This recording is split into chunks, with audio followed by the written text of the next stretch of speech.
Good morning, everyone. Good evening, good afternoon, wherever you are, and welcome to this week's Weekly Energy Boost.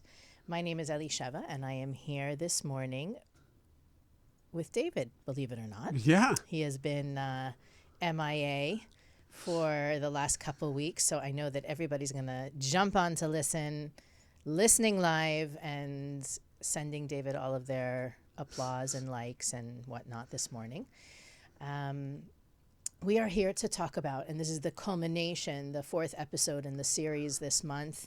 We are talking today about fear and how fear, this has been the general theme of the last few episodes, but fear is one of the greatest barriers between us and the fulfillment of our fullest potential, which also means the experience of our maximum fulfillment. That's one of the things that the Kabbalists teach, is that you want to be happier, fulfill more of your potential. And I think, we tend to perceive that the less I do, the happier I'll be. We're not talking about physically being busy or, running on a hamster wheel or anything like that, even though life may seem like that sometimes. The goal is to manifest our potential, and through that experience, the greatest amount of fulfillment. And this week, we're going to be really supported to expand and manifest our potential. That was you. Manifest our potential, and we're going to talk about exactly how. The Weekly Energy Boost is your 7-day spiritual energy forecast. David and I, and sometimes our guests, reveal, share, unleash wisdom and tools so as to help our listeners achieve their potential and maximum fulfillment. Of course, we're focusing on what the opportunity is in front of us, but inevitably, we gain lessons that are valuable anytime, anywhere, forever and ever. Amen. So today, as I said before, we're focusing on fear. I think because fear is one of those things that you don't really just stop from logically understanding fear is not good. We all understand that fear is a negative thing. Of course, there are positive fears, right? Fear of losing one's teeth might motivate us to take good care of our teeth, or fear of death or illness may help us stay healthy and make healthy choices. But we are talking about the fears that I think all of us, myself included, experience on a more daily basis. Things from fear of losing loved ones, fear of failure. I don't think that today's episode is really about arachnophobia or fear of heights, because that's more of those are more soul-based, based on previous lifetimes, especially when they're not related to anything that you've experienced in this life. So, for example, if a person got a really bad spider bite when they were a kid and then spent their lives being afraid of spiders, that would make sense. Right. But usually those kind of phobias are without precedent, right? A fear of heights is usually without precedent. So we're not talking about phobias today as much as we are the day-to-day fears and anxieties that paralyze us, that prevent us from living our lives fully and completely, and also to understand the value. Why are those fears even there? There is a purpose. There is a meaning. There is utility there. But we want to get to the utility and not just let those fears define us or control us. I've seen a direct correlation between when a person's life not being simple, a person's life being complicated, and anxiety and fear. So there's a direct correlation of when we overcomplicate our lives and we have too many factors involved in our lives, that there's more fear involved. And I'm almost like on this crusade with my own students in my own classes, where I'm trying to have people focus. There's so much out there now on spirituality and personal transformation that we're getting overwhelmed with the amount of things that we need to work on, the amount of things we need to focus on top of all the other responsibilities that we have that we fall behind on top of the existential chaos that's going on around us that we get worried about. So at the end of the day, it's always important to focus on one, maybe two things that you're working on spiritually, because then you'll have the stamina and the energy to overcome your fears when they come upon you. So like, it's one of the things I check in if I'm trying to educate my children, and the way I educate my children is the way I'm trying to educate my own audience, is I want them to focus on two things all the time. So I tell my kids, and they're 4. I mean, they're young. So I'm saying, I just want you to focus on sharing and certainty. That's what I tell my kids over and over again. And I remember one of the teachers said something to me like 10 years ago, even before I had kids. He said something so powerful. He's like, just remember how patient you need to be with your children. You have to tell them the same thing over 100 times for them to even know that you're saying it. So I think that's also very helpful, because sometimes you share something with someone, you expect them to understand it. So I figured I need to say it to them 100 days in a row. The value and the importance of sharing, whatever that means, and we go through examples, and then certainty. And I define certainty for them as everything's going to be okay.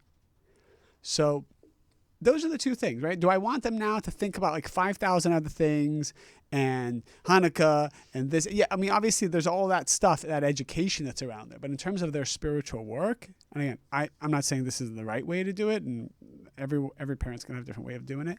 But I also tell this to my students. I'm asking them, are you increasing your desire to share, your ability to add value to everybody, in your immediate vicinity and outside of that? And are you increasing that muscle of certainty from the smallest challenges that happen to the biggest? And you'll see that you have a lot more energy to overcome challenges and fears. And you're not anxious as much when you're focused on those two things. I think for most of us, we don't approach our fears proactively. We wait until we feel them. That's right. We wait until we feel them. That's right. We handle or tackle our fears when they come up. And Kabbalah's approach, no matter what we're talking about, it can be fear, relationships, money, the buzzword that's going to overarch cover all topics is being proactive, not waiting until the balance in the bank is close to zero to deal with the money fears, not waiting until the partner is looking at other people to have that insecurity and those fears come up, but dealing with the fears when they're not exacerbated, dealing with the fears when they're not on fire is actually the most important approach. Or I don't want to say it most important, but if we want to be successful in transforming our fears, we have to start when they're non-issues. That's right. So part of the thing that we want to come to the realization about is that my soul, and this connects to both last week and 2 weeks ago's episodes, my soul is a beacon. And when I say beacon, I don't mean it in a cliche kind of way. I mean it literally, that our soul is constantly receiving broadcasts from the mothership, from the universe, the creator, the light, however you want to call it. And if I can stay tuned into that broadcast, I'll always be guided. I'll always have certainty. I'll always be in the right place at the right time, peace of mind, serenity, compassion, empathy. The problem is that there is this other force within us, our ego, our opponent, call it what you want. It's essential for being on this planet, but it's also essential that we control it rather than it control us. And so I think the first step to understanding and working through fear is to understand my fear is not really mine. It's not really real. It's a construct of my ego. And if I can stay in tune and in touch with my soul, who knows, the part of me that knows everything, that sees from the beginning to the end, that sees the goodness behind the difficulty, underneath the pain, etc., I will develop a reservoir of strength to navigate that which I'm afraid of, right? Because the soul doesn't experience fear. It is in a constant state of love and kindness and certainty. I remember reading the only pain that the soul really knows is compassion, that it feels others' pain, but it doesn't actually feel the pain that we feel.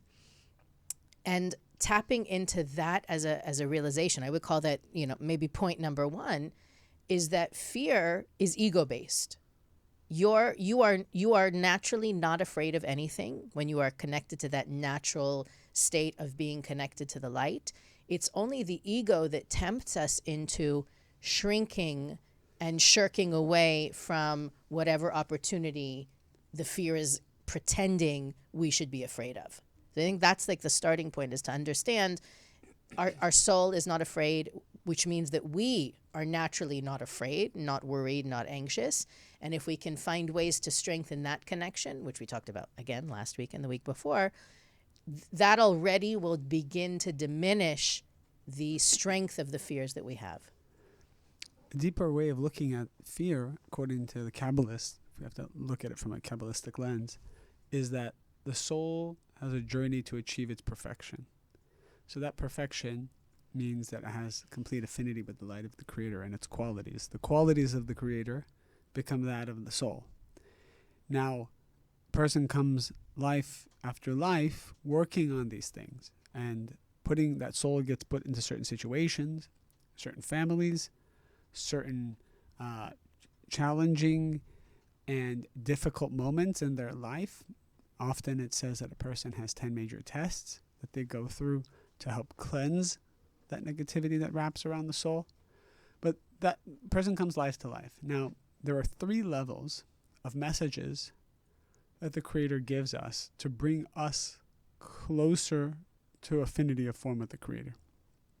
The worst is death, and then there's pain and suffering, and then there's the voice of the opponent. So these are the 3 levels, and I'll explain them real quick. Death is that final act of cleansing that the universe, that is precipitated from the Creator, but the universe puts upon us so that we start over the process for whatever reason, because we can't do it in this life. So the soul leaves the body and obtains a cleansing process that happens in the upper world, and then comes back into a new life. Oftentimes that soul will split into more souls, and each will take upon its correction, diluted in a diluted way. But before death, so that a person doesn't have to go through death, a person goes through pain and suffering. So that can be anything, when a person gets sick, when a person has their money taken away from them, when a person is rejected or goes through failure, or something you've been working on for a long time doesn't work out for you. There's pain and suffering that happens. Now, why is that happening? That's to help give you a message to elevate your consciousness and cleanse so that you don't have to go through death. And even before pain and suffering, there's something that happens so that you don't have to go through pain and suffering, which is the general voice of the opponent, which is the fear that you feel. So when the opponent is talking to you and you feel fear, this is actually a very good sign. It's a sign that the Creator is trying to get close to you. It's a sign that there's something that wants to be revealed to you. And it's a sign that you now have an opportunity to avoid pain and suffering.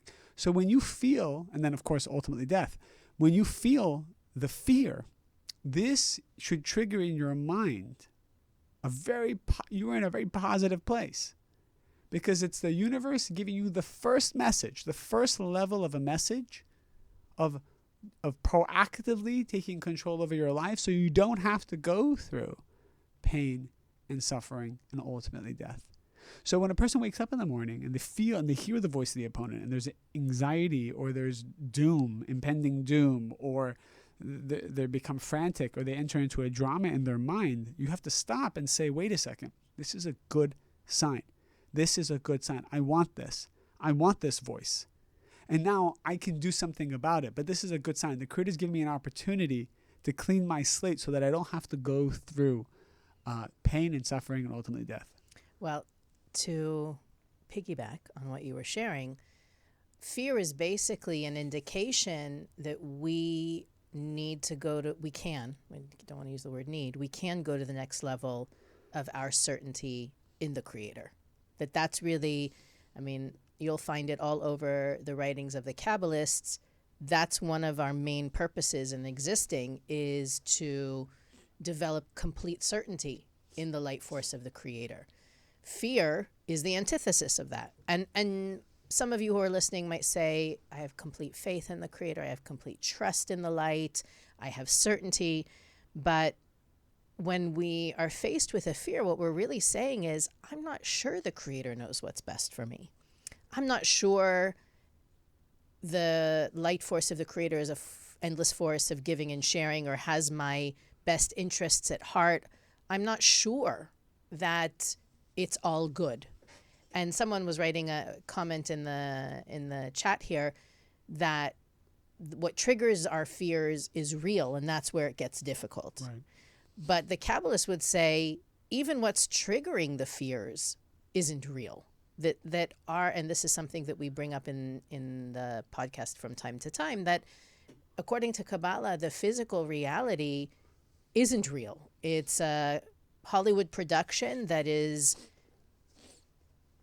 orchestrated to bring us to our ultimate potential and to experience the ultimate fulfillment we can experience. So even though the empty bank account may feel very real, or a loved one being ill feels very real, it's there, the whole orchestration, I can't think of a better word, is there to get us to our next level, to get whoever is involved and experiencing the fear to their next level. So it's important that we remember that I don't like to use the word test. I know you like to use the word test, but it's as though every time something comes to trigger our fear, it's really the universe saying, have you developed more certainty? Here's an opportunity for you to develop more certainty. And I remember a couple months ago, I think it was in September, Michael Berg gave a lecture about this idea that we want to make sure that we are embracing those moments of lack of clarity, when things, we can't see the light at the end of the tunnel, when we don't know how things are going to work out. That's actually our greatest opportunity in life. That we strive for the days or weeks or month stretches where we don't have to worry about anything, where we don't have to be afraid of anything, where we don't have to struggle or wrestle with decisions and all kinds of nonsense. And yet the Kabbalists come and say it's actually in that confusion or in the lack of clarity that we get to strengthen our greatness. We get to become our greatest selves. Rav Yehuda Ashlag says that a person, how does a person overcome a fear? The only way is to tap into the higher part of their soul that they haven't reached yet. So we have levels to our soul, and when you reach a higher part of your soul, that fear doesn't exist there. And it's kind of an illogical thing. It's almost like a minute prior you have a fear, and then a minute later you don't. How does a person draw the higher level of their soul? So Rav Ashlag says that when you feel you need the Creator, and you believe that only the Creator can bring you that salvation, can bring you that remedy, can bring you that healing, and you believe it, and you need it, and you believe it only will come from the Creator, that's when a person receives a higher part of their soul and the fear goes away. So a lot of times people are confused. Well, how do I break a fear? Well, they think, if I do this, I do the opposite of it. The way to actually make sure it never comes back is you need to tap into the higher perfected version of yourself.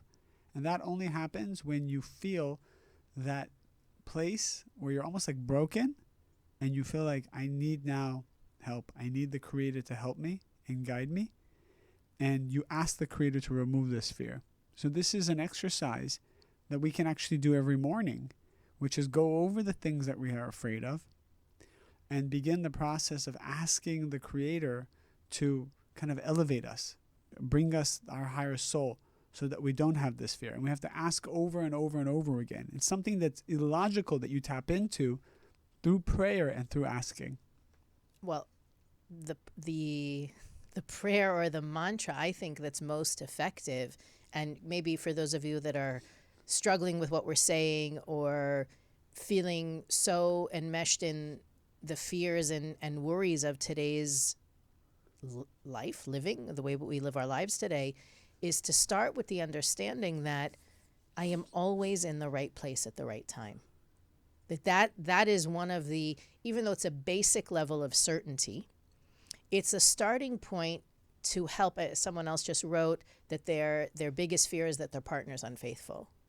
So in that case, for example, and David, maybe you want to either contradict me or correct me in a second, in that particular situation, how does this level of certainty look? I know that even if he is unfaithful, that's the best thing for me in this moment, in this life, right? We can't control other people. That's one of the other sort of fundamental teachings of Kabbalah. But we can control how we experience things and our response to them. So what that means is that those fears can either help me be a guppy, I don't know, like a slug, and completely take away all of my energy, all of my strength, all of my desire to do anything, or it can help me get to my next level of connection with my soul, connection with the Creator. So being in the right place at the right time is not just about I caught the right train or I met the right person. It's that whole Hollywood production that the Creator is orchestrating for us means that even if I'm in an uncomfortable position right now, which can include fear and anxiety, it's because this is exactly where I'm supposed to be. Right now, maybe I am supposed to be triggered with these fears, but as David said before, not because I'm supposed to be owned by this fear and controlled by it, but because I can transform it. I can ask the Creator to help me remove it, and I can know that the reason that this situation is in my life is for my highest good and not anything less. What do you think about fears of infidelity, David? I was just thinking as you were saying that, I'm like, well, what about the people who don't have the fear of infidelity? The fact that someone will cheat will statistically be the same in both relationships, but one person has a fear and one person doesn't. And I'm trying to think, what is it that this person who has no fear about it, what do they have that makes them just not think about it? It's not like they're not afraid because they don't think it's not going to happen. It could happen for them. So why aren't they afraid of it? I always try to dissect and reconstruct someone's positive qualities.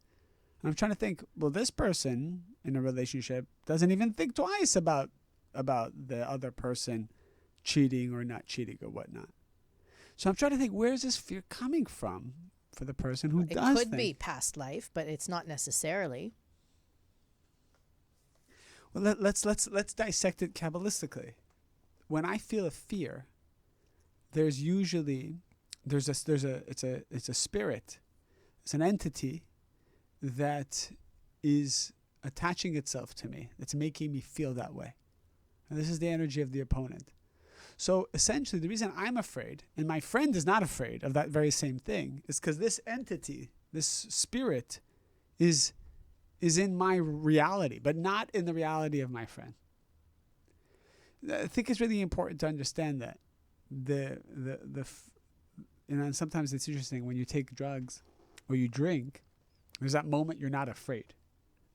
So what's happening there?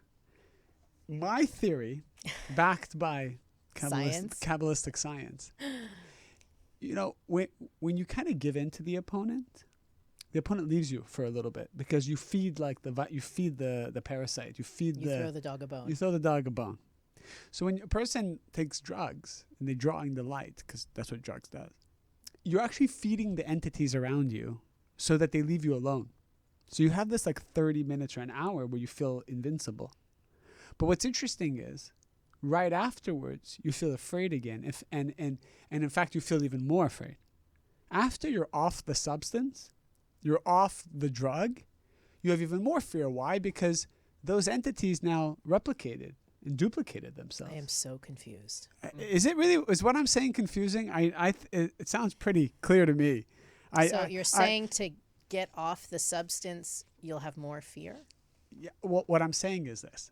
imagine there's a negative spirit that's clinging to you. And this spirit is responsible for your fear. It's like a darkness. It's like a little bit Like of a darkness. cloud. It's a cloud. Okay, got it. So why is it, and everywhere you go, you're going to have this cloud that kind of like nudges you and gives you some anxiety. Okay. So some people say, well, in order to not feel fear, we're saying as Kabbalists, do something about the spirit, right? Do something about the entity, that negative entity, which, we have classes about that.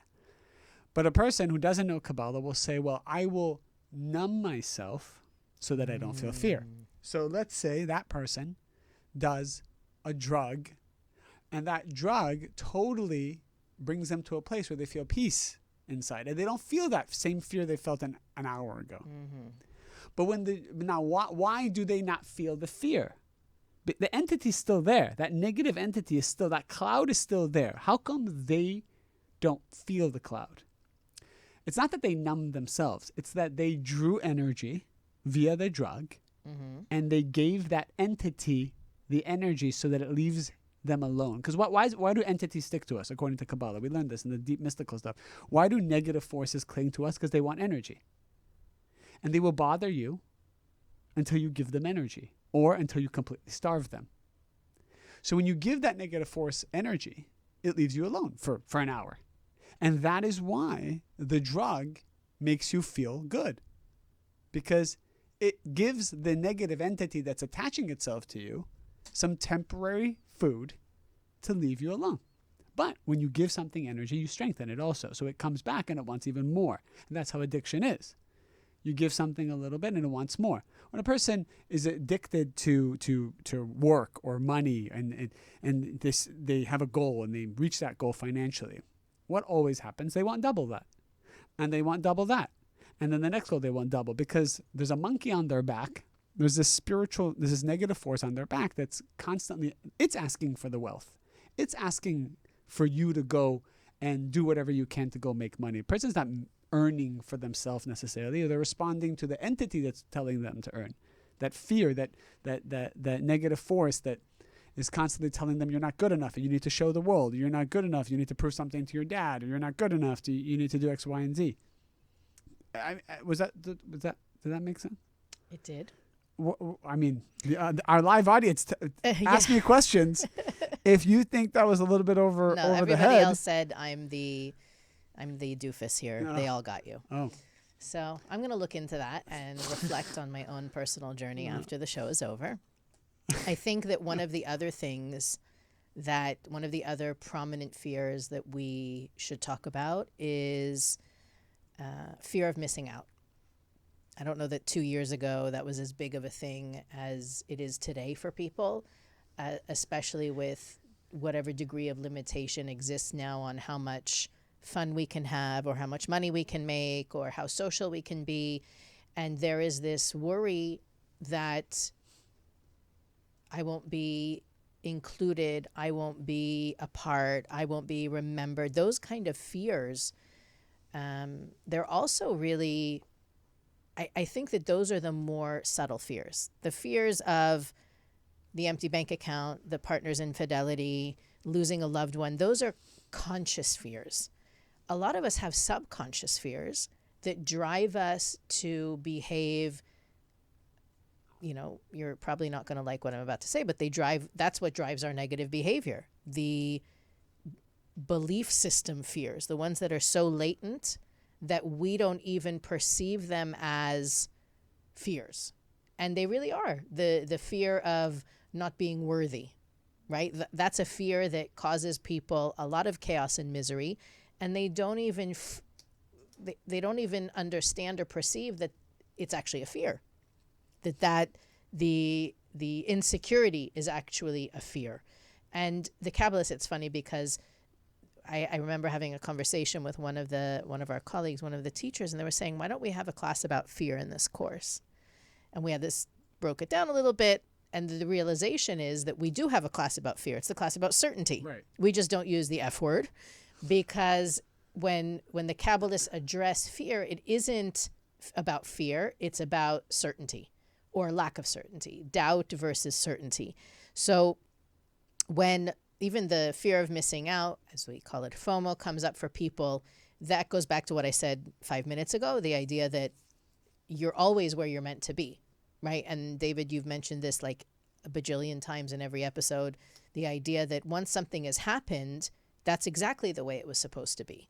So attaching ourselves to that belief, not as a self-soothing thing after it's happened to make us feel better, but really understanding, even last week, when David texted me that he's not coming, he can't come, I was thinking to myself, he's going to be exactly where he's supposed to be, and I'm going to be exactly where I was supposed to be. And we were just under the illusion that we needed to be together on Monday morning in front of these microphones, right? So it's already an elevating, realizing that you're always in the best place for you, no matter how uncomfortable it is, no matter how painful it is, no matter how challenging it is, that you're whatever you're afraid that you're missing out on, it's not yours to begin with, because if it was, you'd be there.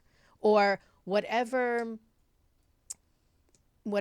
impending doom, to borrow from David's terminology, whatever impending doom we're afraid of, if it happens, it means that it's the best thing for us. And I know that kind of sounds sadistic a little bit, that why would we have that attitude? Don't we want to experience extreme bliss and joy and pleasure in this physical reality? We do.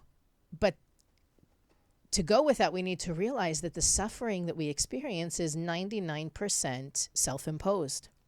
That being afraid is a form of self-flagellation. That in the moments that we're afraid of things, it's not because something outside of me is triggering me, although that may be part of the equation that gets me to the state, but by me allowing myself to miss 2 hours of sleep at night because I'm afraid of some scenario that is probably not even going to happen, it's almost like a form of self-abuse. And to step out of that and to realize certainty, trust, conviction in the light force of the Creator is actually another one of those acts of self-love. I deserve to be happy. Why am I making myself miserable? Why am I busy rehashing something that won't happen even? As I don't even know. It's like it sounds sick to me when I talk about it like that. But the FOMO conversation is a big one, and I know we only have like about a minute or two left, so we should expand upon it for the next show, and I think it can also lead into imposter syndrome and a lot of different feelings and emotions we all have, and where it comes from and what it means. I will end with a question about this.